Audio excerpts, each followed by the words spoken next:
Hey guys, it's Monday morning, which means it is my favorite time of the week. So it's my favorite things to do this week to do with the winter blues. So the sun's starting to come out a little bit, but let's be honest, we're still in the thick of winter somewhat. So what are the favorite things to do with winter blues? So here's a few key things you can do. I'm going to give you 3 things to start with. Number one is, the number one reason why we get the winter blues is a reduction in the production of serotonin. And this happens when we have a situation of the barometric pressure dropping combined with low levels of light. That kind of knocks our serotonin levels around a little bit. A couple of things you can do with that to start with is serotonin is very strongly dependent upon glucose regulation. So we need to use glucose effectively to get tryptophan into the brain in order to allow serotonin to be produced. So good, healthy levels of carbohydrate is what we're looking for. I'm not talking about sugar cravings and things like this. What I'm talking about is making sure we keep to low GI carbohydrates and increase the fat intake to reduce insulin resistance, and that'll help us tremendously. So that's number one.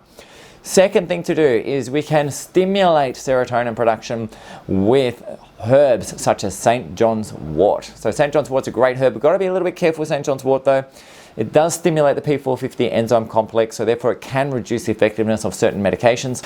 There are some reports it may even potentially render people who are taking a pill to have their pill not work anymore and lose their contraceptive aspect of it. So it can have other effects that we need to be careful with, which is why we always recommend before going down these paths, you always get someone you can bounce ideas off and get properly assessed. St. John's wort does do a great job of increasing serotonin as well and helping us survive the winter blues.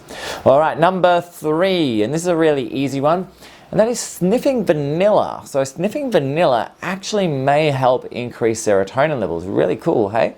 So what we want to do is on those dark, dreary days without sun, low barometric pressure, if we start burning a little bit of vanilla in the air, so if you've got an essential oil burner, something like that, and you get good quality vanilla essential oil, you can actually burn it, and the smelling of it does seem to stimulate serotonin production somewhat. I'm going to give you a 4th one, which is a bonus, okay? This is the 4th one here. This is the one that is really amazing, works incredibly well at getting serotonin levels up, but you've got to be really careful with it because too much of it can actually create the opposite effect, and that is number 4 is saffron. Yes, saffron, that little plant, the saffron plant that we use that's so expensive.